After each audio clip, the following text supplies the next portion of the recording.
Well, Broncos country, I'm super excited today, man. I'm super, super pumped. I've been waiting for this episode since the schedule dropped in like April or May, whenever it was. But my man, one of my good friends, he is now family. Eli Betts himself is in the building. Eli, how you doing, man? I'm great, Mark. I'm super thrilled to be here. Super thrilled for this game this Sunday. I know it's an early start, but I've been looking forward to this, man. Yeah, no doubt. I love the early start game. I'm not gonna lie, it's nice. Unless you lose, then you get pissed off earlier. But either way, it's nice to get everything out of the way. No, but I'm excited too. So for those of you that don't know who Eli is, man, he is a lifelong Jets fan. But you living in Denver, so he's one of those guys that sometimes we'll give a little bit of hard time, too. But Eli, tell me a little bit about like why are you a Jets fan, or what made you become a Jets fan growing up? Yeah, so I was born in Poughkeepsie, New York. We moved out here in '99, and to be honest with you, Mark, I was a super big John Elway fan. Growing up watching football, he wore my favorite number, so I was always attached to the Broncos a little bit. Mhm. And then, when I came out here, I kind of got bullied for liking the Broncos so much. So, Bullied, really? yeah, I got bullied for it. Believe it or not, I don't. I think my cousins weren't very thrilled that I was coming around. So, they kind of tried to bully me. Once they figured out that I was kind of a Broncos fan, they were like, "No, we can't have that." So it was at that day my allegiance to the Jets fully took over. So. All Um, right. Well, I respect it, man, because yeah, I mean, y'all gone through. We went through a rough, decade here in Denver. So it's been a lot longer than that for Jets fans, man. But obviously, it's been a little bit of a rough start to the season, as we know. But I'll tell you this, man. I don't think they're 0-5 bad. I think this is just kind of one of those weird years. But what are your thoughts overall on the team so far this year in the Aaron Glenn era? well, a lot of the Jets community likes to joke that we are 2 and 3 in the moral victory category. Yeah, So totally. we got some silver lining, but no, it's in all seriousness, we've been disappointed. This team had talent. They still have talent. You're bringing back, players like Garrett Wilson, Sauce Gardner, signing those deals. You still got Quinn Williams. You still got Will McDonald, who came on strong last year. Yep. You got Jermaine Johnson coming back from an injury. So the hope was there. Now, nobody thought this might be a playoff team. We thought they might be contending for a wild card spot at best, but we've definitely been let down.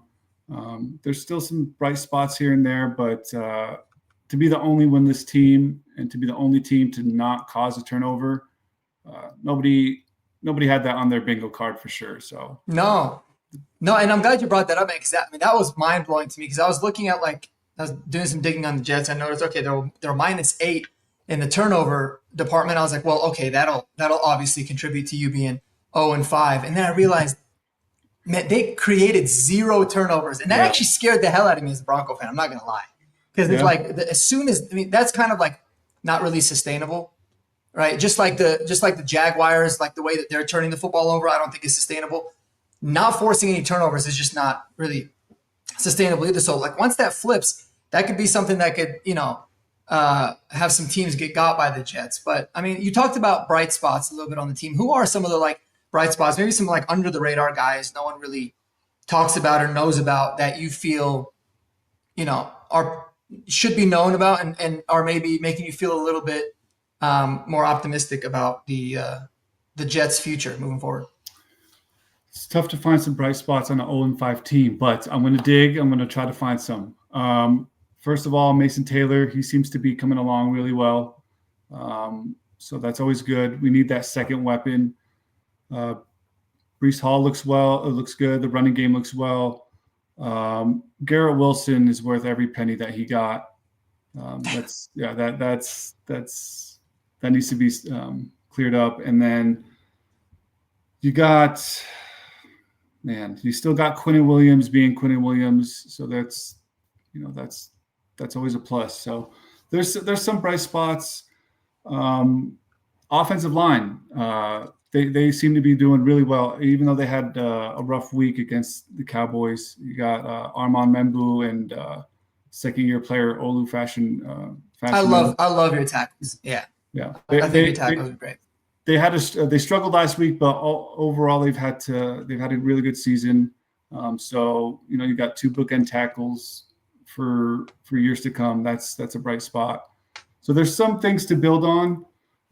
There's just a lack of depth. And I don't know if it's the scheme. I don't know if it's just signing bad players, but it's been rough. But there are some bright spots. There are some things to build on. You still got some rookies like AZ Thomas, who we haven't seen very much of because Brandon Stevens has been playing fairly well as of late. You still got that. Yeah, so there's some things to build on. It's just tough to keep your head up as a Jets fan right now.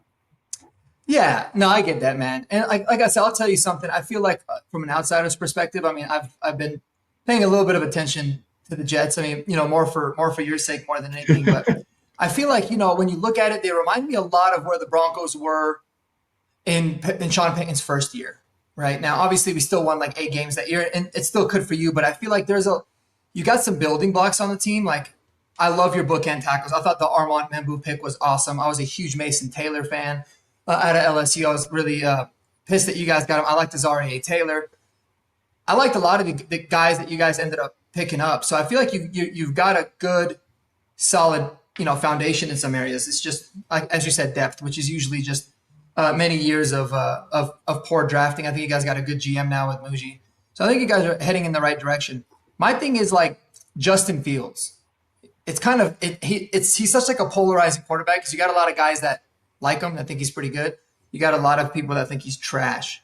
What do you think about him? Is he a future quarterback for the Jets? Is he a kind of a bridge quarterback? What do you think he is right now?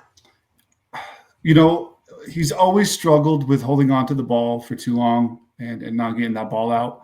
And I don't watch that much film, but when you watch some of the clips and some of the film, you see he's holding on to the ball for too long. And Garrett Wilson is getting open. Like, Tanner's doing a great job of scheming people open.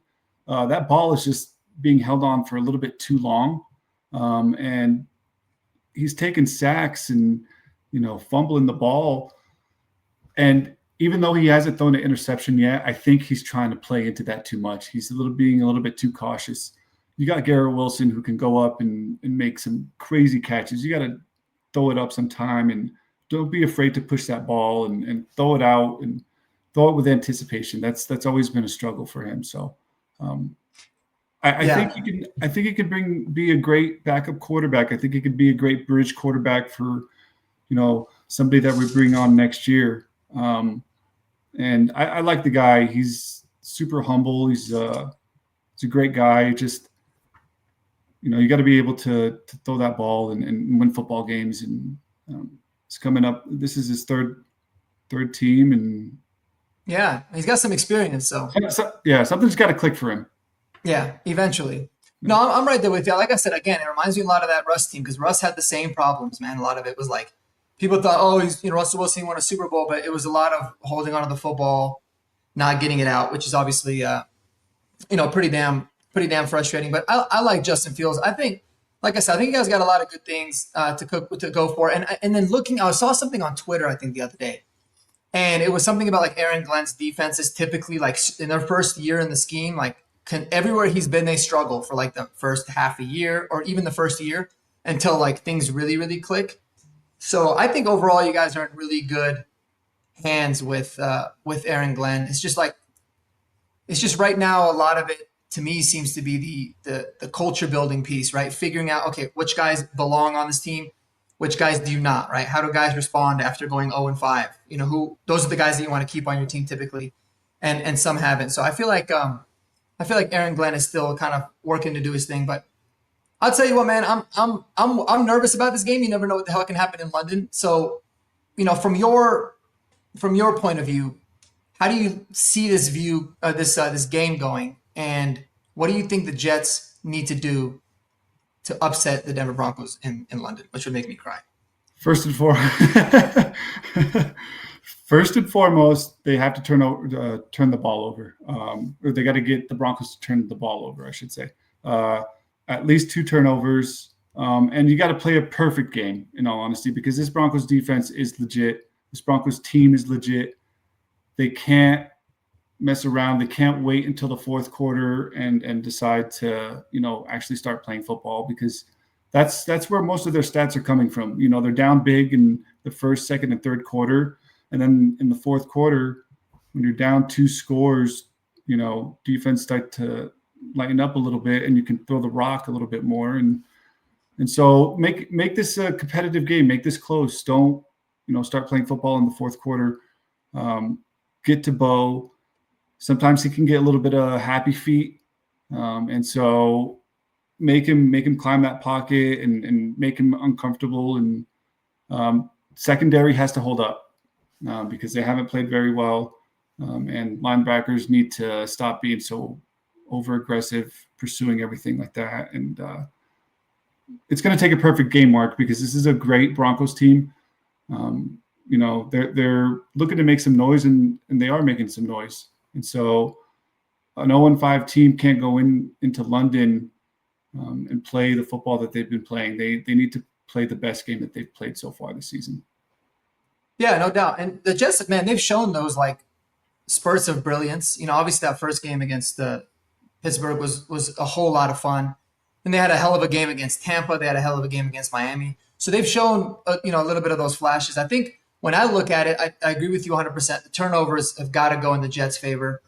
And then I don't know how you guys have been on special teams, like from a return standpoint or coverage, but any kind of special teams plays really balance out, the scales of a game as well. So that's one thing. I just made my video about like the preview of the game, and I talked about how we cannot be the team that allows the Jets to get their first turnover and loses the turnover battle, because, man, it's an NFL football team. They'll whoop your ass. But then also fake punts or any kind of mistakes in the special teams game can come back and haunt you as well, man. So how do you see this game going? What's your final score prediction if you had to pick one?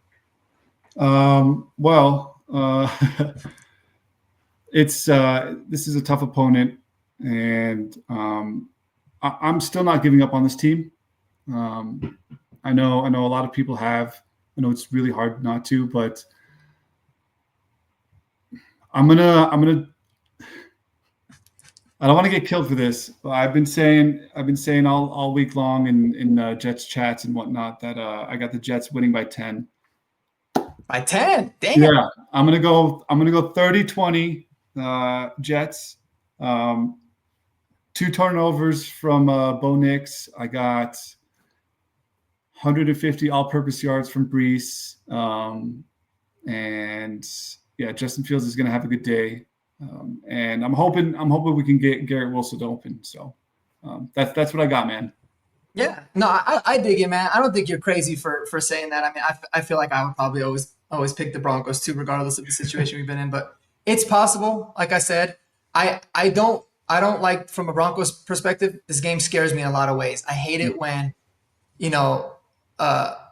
a coach of a team is they're playing their mentor. It's kind of what Aaron Glenn's doing with Sean Payton. I don't like it. I don't like the fact that the Jets are 0-5, because sometimes, man, like, you just go out there, you play loose. They play like they got nothing to lose, and all the pressure's on Denver.